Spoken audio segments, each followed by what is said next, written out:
Interesting, insightful, and very personal descriptions of family life in the 30s and 40s, and includes her great-grandfather's experience, and that would be Gail Ann's great-grandfather and Dave and Judy's, in the Civil War, difficulties of growing up poor in a large family, dairy farming, the Depression and Prohibition in Maine, and life in Maine during and after World War II. This book is for sale for $15. It's very well photographed with genealogical information in here as well, and it will be available after the meeting. First of all, you all know Bob Glidden, or many of you do. He is a local celebrity on TV, but he's also the person who has lived this life and will be discussing life on the farm. But we also have his children here, Gail Ann Glidden Rowe, right here, and her sister, Judy Glidden Patterson. And where's Dave? There's Dave behind the, and brother Dave right there. And someplace in the back, I saw, yep, Karina. Gonna stand up so people will know you are Bob's granddaughter, who he dearly loves. So she's very important to have here tonight. You can give me a big head. Okay, Karina. So I guess we just begin. I don't know how to begin. I never had to begin before. The important thing, Bob, is do you know when to end? No, I had a story to the garden club one time. He says, Bob, you said enough, you said enough. Okay. Well, I'd like to have this. I've not done this before, and people ask me, what are you going to say, Bob? And I said, I don't know what I'm going to say. It's going to be right off the cuff. So whatever I say today is off the cuff. I haven't prepared it. I don't know. I hope the questions will come forth. I can answer these questions and help bring the knowledge to anybody that wants to know a question I can help with. Before I was going to do that, I was going to square those gimmicks. Right there. There's a few things here that antiques. I wonder if people understand what they are. I wonder, does anybody know what this represents? The base of a wreath for your Christmas. Whoa! Back there. Looks like a Model T coil. A Model T what? No good ideas yet. Part of a cedar. No, this hung in a hardware store, hung up like this in a hardware store, and your buggy whips, always, the knot would hang these little snots here, and they'll hang down, all these buggy whips. You pick up the one you wanted to buy. Here's an item here that's kind of odd and homemade. Anybody know what that might be? A man was sat on this, sit in his chair and put both legs over that. This was a vise to put leather in when you sewed leather for harnesses. Okay. I had an antique man one time says, what's that? He said, I don't know what it is. You want to take it. So I who knows what this might be? Yoke. Yoke for hauling water. And we carried the water to the yeah. I made this for myself, and I had one that was 100 years old to give to my daughter, but I wanted one of my own, so I made my own. That's what it is. And I believe Henry Wiswell used a yoke like that for carrying maple syrup Sure, that's right too. I hear it works great for training children. Now, there's another item here that, anybody know what this might be? Bull snap. What? Bull snap. Yeah, well, so to say the boy, right, this ring was, the farmer would take a sharp knife and a sharp nose and cut a slot right through the bull's nose right here and bring that ring into it. And there's a little lock on there to lock it right on. And when you want to take the bull out to service a cow, why, you put that in his nose and you steer him right around with it. He'd mind you.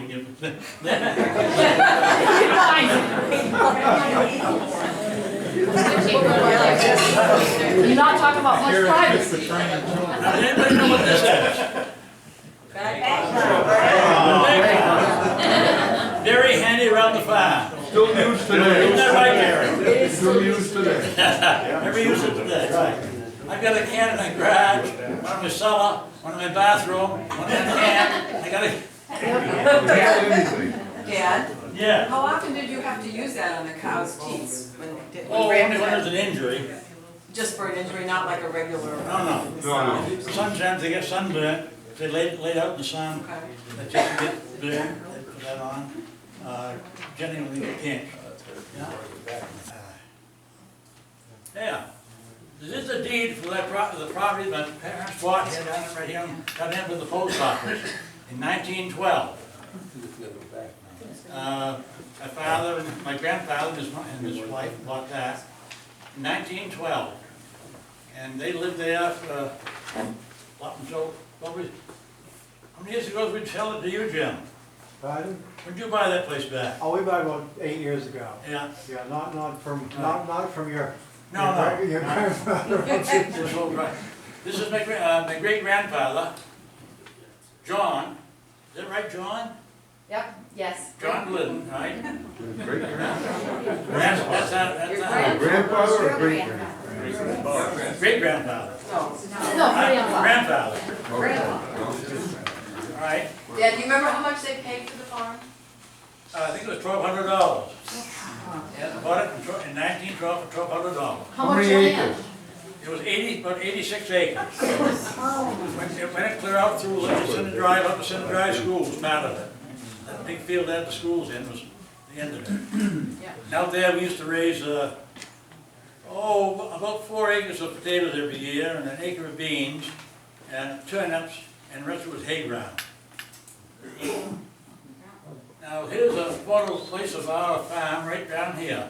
There's the barn, and this is the wagon house.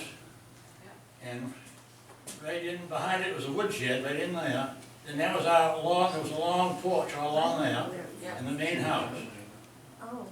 And out here was that was a hen house there, and that little one in there was a big house. And this was and here's the church here, where we're at right now. That's Center Drive, right up through there. And that school, that house right there used to be the schoolhouse that lived right down here in the corner, right behind my house. And they moved right across the field, right up to there. So that schoolhouse is still on Center Drive, it belongs to the Allen family. Lester Goss bought that, I guess from the town, I suppose, and he moved it across the field. And Dad, What year was that? Oh, I can't we know. figured out it was early 30s. Yeah, looking at some of the buildings that aren't there, we figured out the other night that it was probably the 1930s. The Carter House, Mrs. Carter's brick house across the road from Dad's father's house, was not built in that picture, just the foundation was Yeah, there. this, And he knows what that was, year. right there was a cellar, that was a cellar right there that Mrs. Carter bought and built that brick house on, right there. And You that's mean our- that beautiful brick house Yeah. that the Millers owned? Yeah, Okay. And that's Everett Sawyer's house, right that next was to it. Everett Sawyer's house right there. So where would the post office and the Masonic Hall would be right across where your farm is now? Right Yeah. here. Right Right there, there. where the garden is. Okay. That's where the post office is and the Masonic Hall right side of it here. Yeah. And where was your school, Orrington Corner School of Broward? Right, I know it probably doesn't show, but that moved down there, that school right behind, right in there. right in that area, okay. Just beyond the automobile building. This here is my father, and his brother Albert, and his sister Grace. Elizabeth. What's that? Elizabeth. His sister Elizabeth. Elizabeth, what did I say? Grace. Oh, yeah, that's my grandmother, and my grandfather. And that's Elizabeth Crook, for people who don't know. Right here, yeah. We had She married a Thalbert meeting Crook. some time ago, yeah. Elizabeth Crook married to a Thalbert Crook who was a selectman in our town and fire department Fire chief. department, fire chief.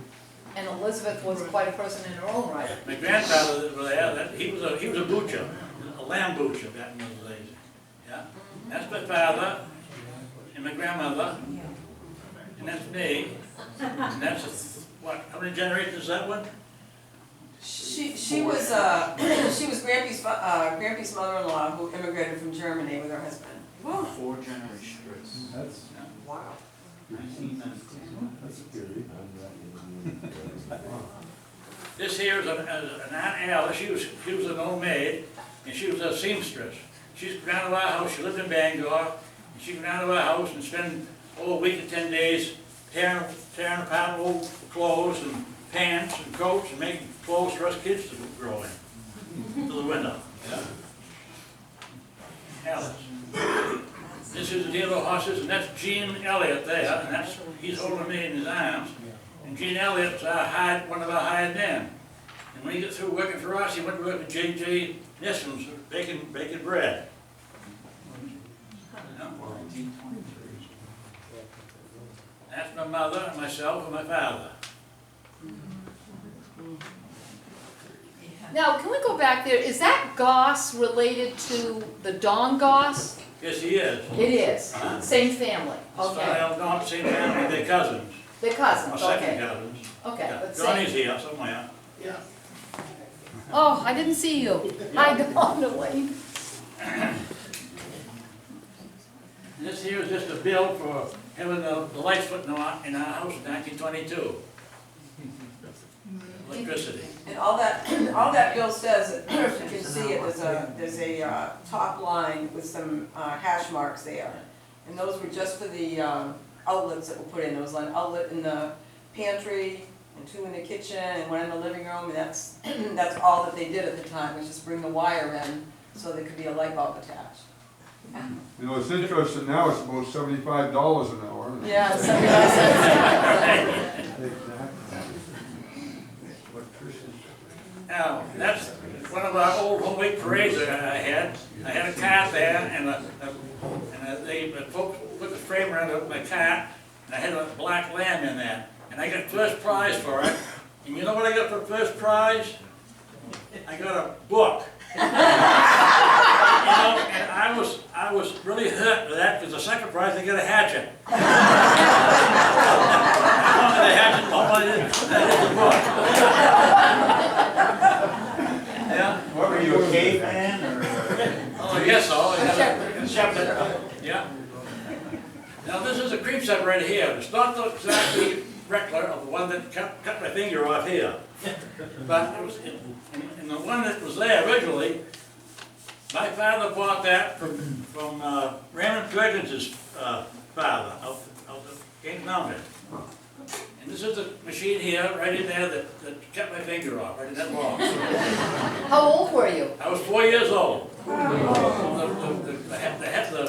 hired help, they turned the crank, and let the milk all run down. We just keep pouring milk into this big tank for it to run down into that little spout down there and into here, and into this tank. And there was bowls in there with a lot of discs on them, and they turned, I don't know how many RPMs, it was a lot. When it run down, there was a brake on it, would slow down, and the man was putting the milk into the milk tank, and I, being curious, went around to the side right there was a little 4-inch box there, spring-loaded knob, and I pushed it in, and looked in, and there's gears, it was turning round and round, and then I stood in the hand right up in and cut this finger off. I'm just curious then and still am. You still are. Didn't teach her a thing. This is my grandmother. I loved her very much. Every night she gave me a bedtime story. And I love it to this day. Yeah? Lovely, lovely lady. Yes, I don't know if you can see, see the figures there. We included the funeral expenses just as a comparison to how much it cost today. $252 for the funeral. Yeah. Mother, father, mother. They were married in this church? No. Oh, no? Oh, well, maybe they were, I don't know. I never Oh. did. Well, let me see, for some reason, at Orrington, Maine, Methodist Episcopal, Okay. yes. Yeah, Reverend Davis, yeah. On December 25th. Uh-huh. On Christmas Day? Yep. Yeah, that's right. Wow. Christmas Day. How Yeah. about the 1918? 1918. 1918? Right, yeah. That's their father was from young stock. Feeding a little bit of grain for bait. How many cattle did you have? On our farm, we had 12 milking, generally we had 12 milking cows. And we peddled milk and cream up in Broad. We had about 70 customers, 2 days a week. We peddled whipped cream, we had heavy cream and skim milk. Back in those days, of course, the ladies of the house was always doing a lot of cooking. And I'd have we had a quart dipper with a quarter pint measures on them. Yeah. We'd walk in that with our thumb and go into the house, and the lady would open the door up, she'd get a dish up under the counter. I'd say, how many quarts you want, Dave? She said, I want 3 quarts of skim milk and a pint of cream. So I'd pour the cream in the measure and put that in one little jar for her. And I'd pour the milk in it and pour it into the bigger dish. I'd put in 3 of those for 3 quarts of skim milk. And that was where we delivered our milk those days to the bottles. And what were they using skim milk for back then? Because I thought that was something, I know that they took the cream off to get the skim milk, but Well, the skim milk was just for cooking. it was for Yeah. cooking. 2 cups of milk for a basket. Okay. Yeah, yeah, what about the rest of the stuff that Grampy sold on the run with Well, the? during on the trip also during the day with our market garden, we had, in the springtime, we had peas for the 4th to sell. And we generally taken orders ahead of time. I want a peck of peas, I want a peck of peas. And we had a big strawberry field. In the fall, we had carrots, turnips, and the potatoes. And people taking their winter supply of, I want 2 bushels of turnip for the winter, and I want 10 pounds of carrots and some meats and for vegetables and all. Grammy made pies And from the berries. in the later years, my mother started making molasses cookies, very thin cookies, very nice cookies, and a couple more items. And he also picked up donuts from Little's up in Brewer. Little's donuts, you know, wonderful, wonderful donuts. So he peddled those door to door? Right, yeah. Bob, One lady, Mrs. Farnham, lived there right where Epstein used to be, and I took the strawberries to her, and she says, I think they were 25 cents. She says, well, that's too much. I can get them over the AMP 2 for 35. I said, that's the place to get them. Next week, she says, I want a box of strawberries today, because last year I didn't get 1 box of those too. Bob, did you raise hogs or pigs? Oh, yes, we did. Because I remember on the Perkins farm, because we sold heavy cream, and we'd take the skim milk and we put it in the trough for the pigs. Well, we the did hogs. that, so if we couldn't sell it, we put it to give it to the pigs. Yeah. Yeah. Then on the way up to Bangor, sometimes we'd be short on trains, because that was our big items, train. Yeah. We'd stop at Henry Whistle's grandfather to buy some whipped cream, some cream. And honest, we'd get a gallon or 2-gallon can of cream, and that cream would be so heavy, it would hardly fall, it would go blop, blop, blop. We had to put milk with it to thin it up so you could pour it. That's how good it was. Right, Henry? That's right. Good cows. Now, and my father always had, we cut about 12 cord of wood, firewood for the kitchen range. And we used to go out here to what they call the Brooks lot out on Center Drive to cut that. And this here is my father's Model A Ford truck he had to deliver with. And this was a float we had at the Old Hometown Fair. Yeah. 1931. So those of you who are still running the Old Home Week, you can see how many years it went back. Well, the peddling milk went up to the 1940s till the war. Okay. And we had to slow down because we couldn't keep up with the government. This is my father and a neighbor, Freddie Hathaway, cutting ice at our pond. And we put about 500 cakes of ice in for, last us for a year in the ice house to keep the milk frozen or cold all summer. And we, Tell them- yeah, go ahead. Tell them about the ice house, where Grampy got the ice house. Well, the ice house that we had down here at the time it was on a little, out in front of our house, side between that and the post office down here. And they tell us that it used to be, they used to make felt there, to make felt hats. And that was, and I don't, Henry never did find out how they made felt, did you, Henry? How they made felt, Felt cloth? felt cloth? Yeah, I don't think we ever did. No, but that's what they said it was for. So it was the ice house was about, I'd say it was about 40 by 50 feet. Yeah, and the ice in there would be anywhere from 18 to 2 feet thick, and about 19 inches square, or 20 inches square. Yeah, Now, was this on the pond? and we had a pond, we call a farm pond right out there, yeah? Is that where they got the ice? That's right, yeah. That's where you used to go swimming? Oh, yeah, and it was a great, the whole neighborhood always come in to go ice skating and play hockey there when we were kids. Yeah. And that's fucking Puckins one year, that's a pig there, Jerry, it's a pig there. You know, you buy those things at those days for $6 a piece, now they cost you about $40 a piece. Yeah.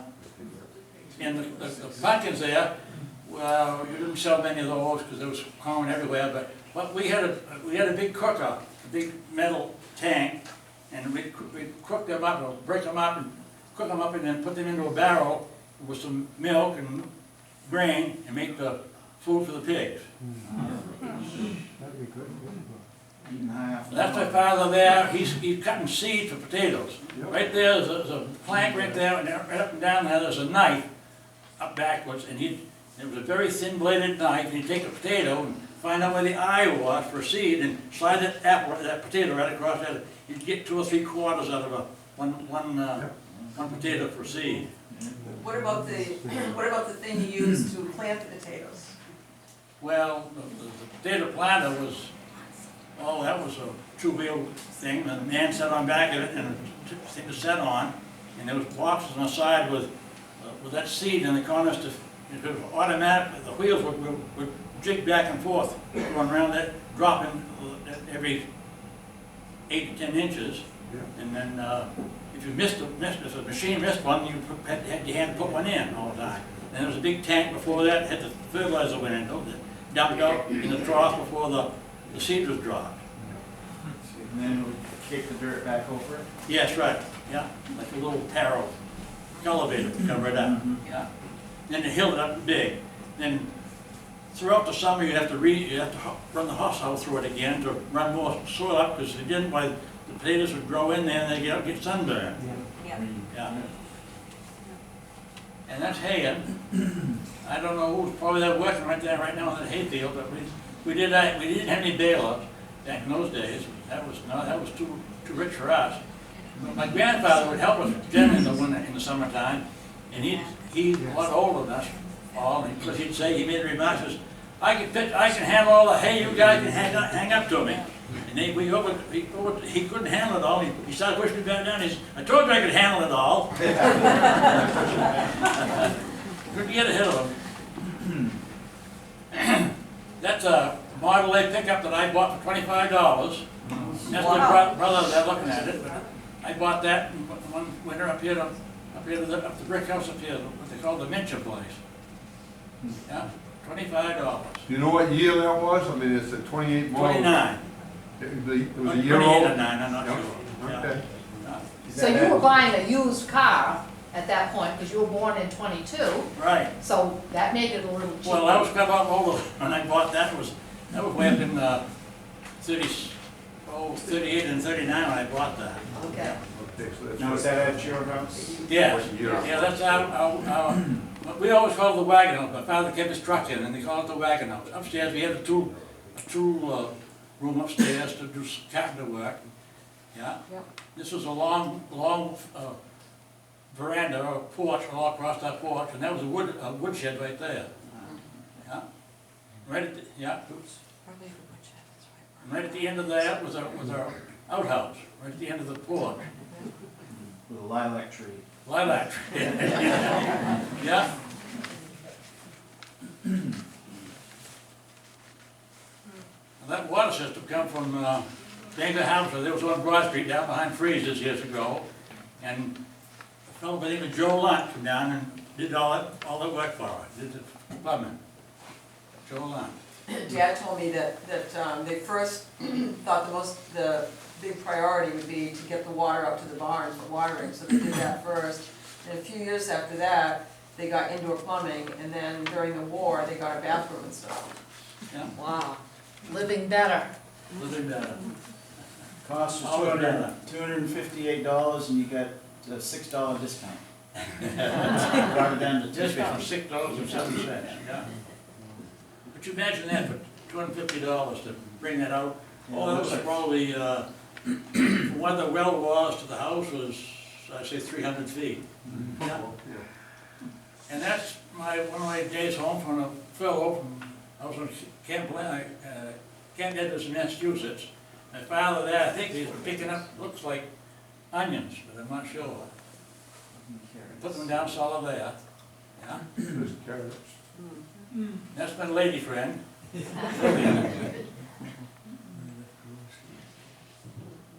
Now we're getting into out of the farm a little bit for a minute, I guess, but when I was over in Saipan, I had a little barber shop there, and they called it Lillian's. And that's me, Dan, one of the customers, and every afternoon I cut hair. And this here is one of my gun crews right here. That's me down there. And Benny Misher lived up Old Town. And I can tell you both of those names, if it made any difference, but it doesn't. And of course, I was a bugler too, so they got a bugle in there for me.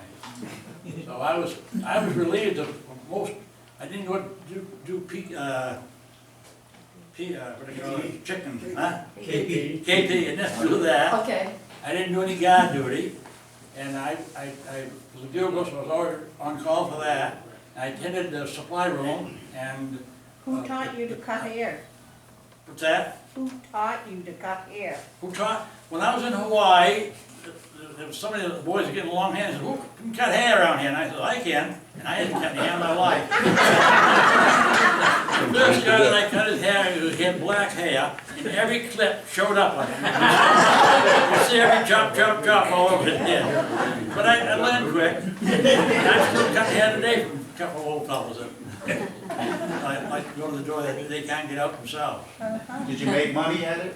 I think it was 25 cents then. Yeah. Tell me about the rest of the jobs you did, Dad. Yeah. Well, also, while I was in the service over there, I honestly said I never went to a theater show while I was overseas. We had a nice theater, but I might show it later, I'm not sure. But I never went to a show. Every night I met a fellow in the 2nd Marines, and he had an electric Japanese sewing machine. And I give a case of toddy, which is a chocolate drink. I give that case of toddy for the electric sewing machine, and I sewed every night and every minute. I sewed. And I took the shirts and made them in. I take the seams out here so that they're still tight, you know. And I made shorts. Cut the pants off down here in shorts, and the legs I screwed off. I made these suntan caps out of them, and I couldn't make them fast enough for them. Just loved it. Yeah, I really loved it. So you made money during the war? Money all the time.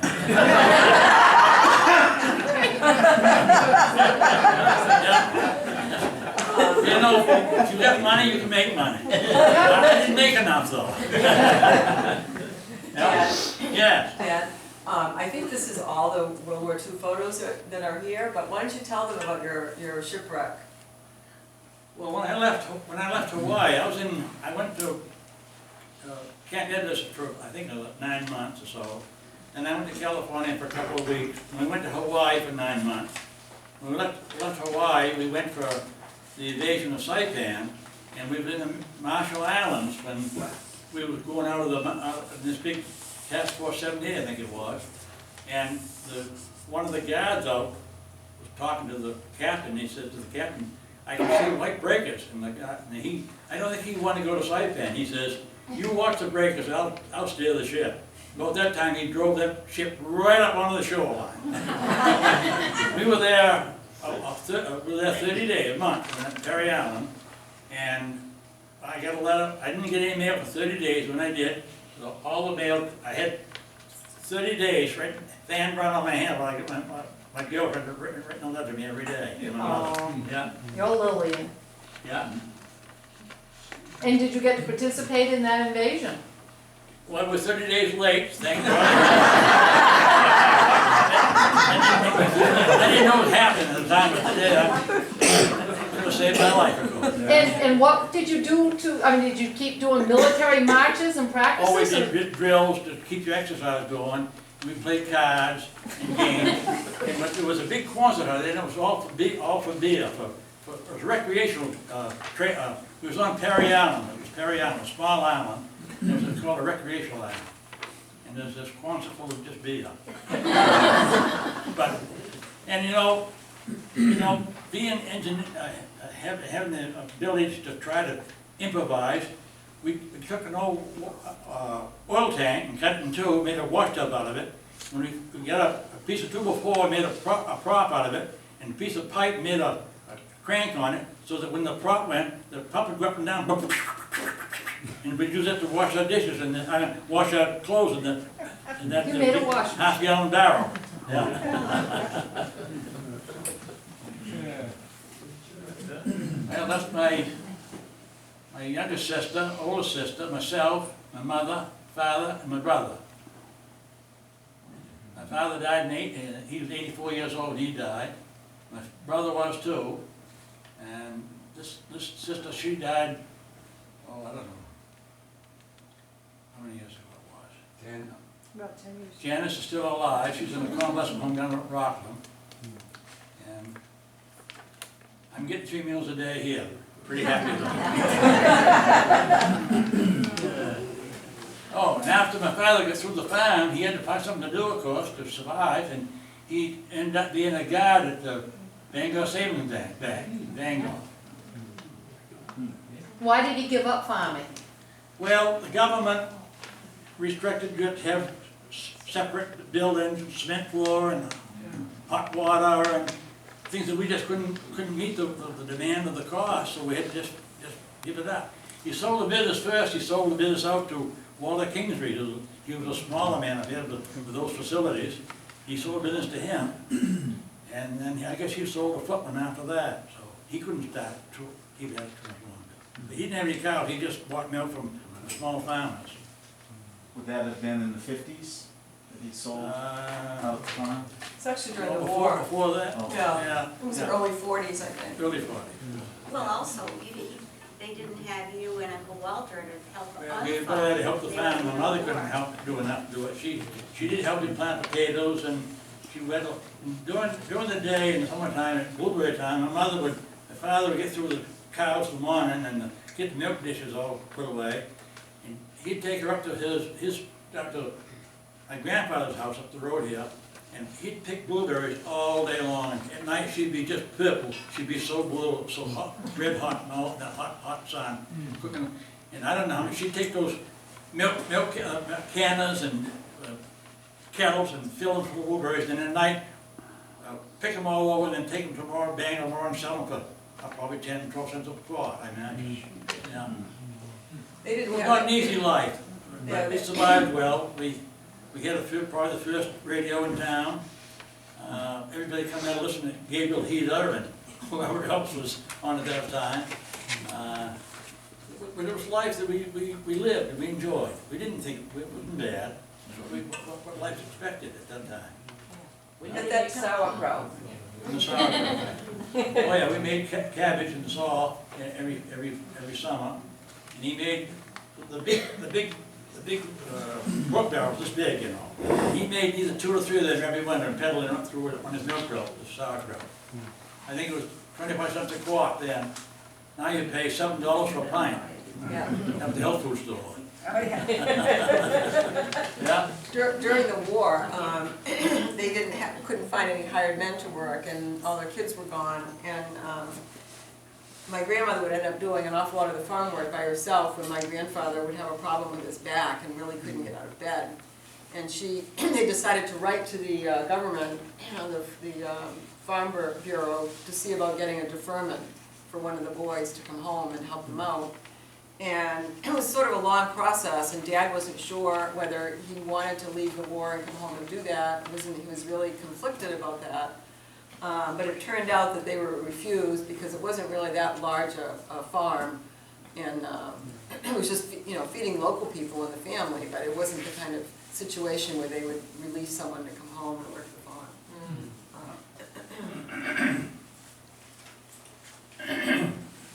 I guess this is my 90th birthday party we had, up at the Audubon Society. Yeah. This is my grandson, and Judy, myself, my mother, my wife, Karina, David, Karina, Gail-Ann, yeah. Year ago. Questions for Bob? You did a great job at asking them as we went along.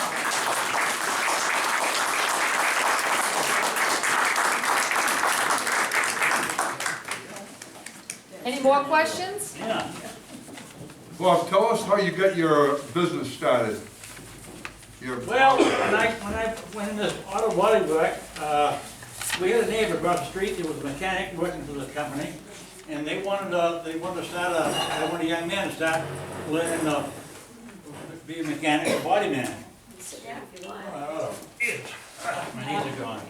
So he says, "Oh, I don't want a job. I want to be my own boss. I want to be a farmer." So I said, "Can I get that job?" And I was still going back to high school, going half a day, half a session a day, And the fellow said, "I don't think he'd want you just for half a day," but you couldn't see him. So that day, I got home from school, I went to see him about this job. "You want the job?" And he said, "Well, you're going to school, aren't you?" And I said, "Yeah." And he said, "Well, it's only half a day. I don't want you there just for half a day." But they didn't have anybody else. So he said, "Well, why don't you come in Monday, we'll start you out and see how you do." So I went to work that day, and I worked a half a day. And till this day, honestly I speak, I never asked for a raise in my life. But every day I worked, I tried to do more, more, show him I could do more, and he kept always paying me for more. And I worked with him for 24 years. And I finally, when the war was over, I come back to work, and I was home a week, and I went right back to work for him again. I stayed there then until I quit working for him, and I bought my own business. And I had my own business for 14 years. When a man that worked for me wanted worse than I did, and I sold him out. And he kept it 12 years, and he sold it for another man, which owns it today. And to this, the day that the fellows bought it today, just about 2 weeks ago, gave me a brand new pickup truck.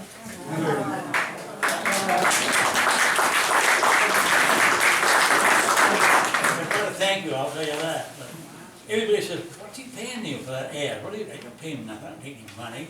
I just like the guy." And I said, one day I was out trying to buy a Toyota pickup, and I'd been all over trying to find, I couldn't find a truck that I could negotiate with. I went in to see him, and I says, "Well, I'm out trying to buy a pickup truck today." And he says, "Crisis, Bob, I'll give you a truck." So he went and gave me, he said, "I'll give you my 08 snowplow truck." A couple of days later, he called me up and he said, "No, Bob, we're not going to give you that truck." He says, "If I give you that truck, I got to go buy another new one. That would cost me more than a new," so he gave me a brand new Colorado Chevrolet pickup. Brand new. That's awesome. And that's a good credit thank you, I think. Look at the money you raised for him. Well, I don't know how we weigh what I earned him, but had my picture in the TV, but I had a reputation that he wanted, and he's appreciated it, I think. Sure did. Yeah. Must have. How did you get I tried to do started? a good job with the customers. The customer was always right. I did things for people that they weren't entitled to, but they thought that it was my fault, and I'd fix it anyway, because, you know, a good ad was worth it to me, yeah. How did you get started with the commercial? How did they approach you about that? Well, when I was in business myself, they tried to sell me ads in the paper and not on news, just in the paper at that time, and I said, no, I'm not. Look, I'm busy, I don't need any more work. I'm not gonna spend any money for ads, I don't need the business. Well, it makes you grow, and I didn't want to grow. I want to control my business for myself, and that's what I did. I took the job, when the customer came, I made the estimate, I ordered the parts, I was my own foreman, I picked up my own trash, I hauled my own parts, and today, and when I was working in business, I had everybody that worked for me earn me dollars. And today, oh, I don't know. I guess they got close to 15 that are not paid. The car washes, stenographers, writers for writing TVs. But when I was working, I did it. Everybody that worked for me was earning me money. But it's different today. But he's not happy being a little fella. He wants to grow, and he keeps trying to do that. Yeah. I said, John, why don't you quit and enjoy? And he says, look, I'm happy with what I'm doing. Leave me alone. So meanwhile, you expanded his business. I have, yeah. You have. We're making an ad right now, something to do with, I don't know, that truck maybe, I don't know what's going to be about. They've done well anyway. And in fact, we own 2 businesses, one in Ellsworth and one brewer, so. And he's still looking. Recently, your son Dave put a YouTube compilation of your different commercials on Facebook. So that will, Dave, I guess it would be all right to ask you or say, but I'd like that to go onto the Orrington Historical Society site. I didn't want to put it on before tonight because I wanted you to be talking about this more than your ads, but it will be on Facebook within the day. Oh. His ads, but not the motorcycle one. I know it's not, I didn't get to see that one. I might have a DVD of that. You what? I might have that one on DVD. You might? I Okay, might. is that Korean? Yeah. Okay, good. I'd love to have that, so that we could post it. Yeah. Okay. Any more questions? So, Yes. Mr. Glidden, you used to carry the milk, the cream and the skim milk house to house. Right. And so it was not messed with. It was fresh cream and fresh. All was right, yeah. So it was not pasteurized. We went Tuesdays and Fridays when we caught milk. We had a big, on our milk room, we had a big, milk tank there, or water tank. I would say it was 8 feet long, and about, the water was, 3 feet deep. We put the big cakes of ice right in there to cool them. And my father used to say, and I don't know what alternative it was, but he says, milk keeps better in ice water than it does in cold air. Yeah.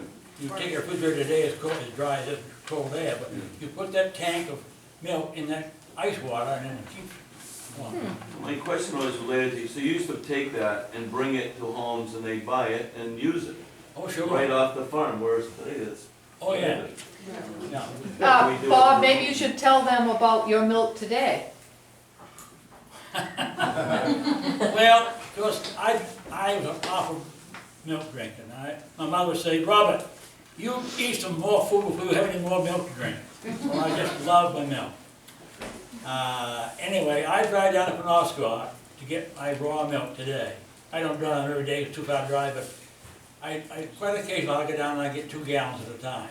And I'll freeze half of that, and as I goes by, I'll just take it out of the freezer and thaw it right open. But in that finding today, that the whole milk is much better for you than this pasteurized stuff is. I can talk hours about that too, but Anybody else have a question? Well, Bob, thank you again. It's been a really good.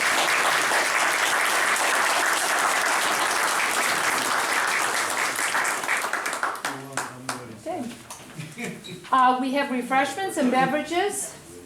Also, there's posters about our town around the perimeter of the room, so feel free to enjoy the rest of the time here. And everybody didn't sign the deed. Yes, Dick Campbell. Any questions, but I do have a little Glidden auto body story. You have a Glidden auto body story, so Dick wants to share something. As we all know, Bob's been very helpful to everybody. So, I used to work for the Dole Company, electrical contractor, and the owner bought himself a brand new '67 midnight blue Chevy wagon.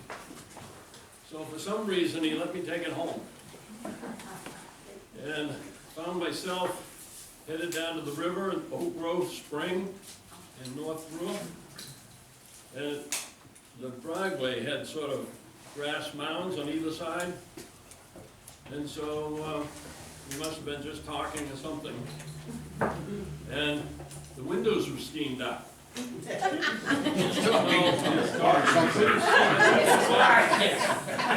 We ain't believing it. You want to hear the rest of the story? So, I couldn't see out back, so I opened the door. Not smart enough to open the window and put my head out. So I opened the door and started backing up that hill. And that darn grass mound grabbed that door and pulled it way open. So I was caught. I didn't know what I was going to do.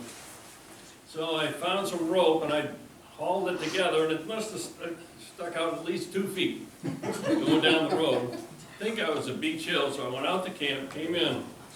Dad says, run over and see Bob before you go back to work. So Bob came out, said, oh yeah, I did a good job on it. So he took a 2x4 and shoved it in that door and bent that back enough so it almost came to close. But I'll tell you, if it wasn't for Bob, my head would have been on a platter.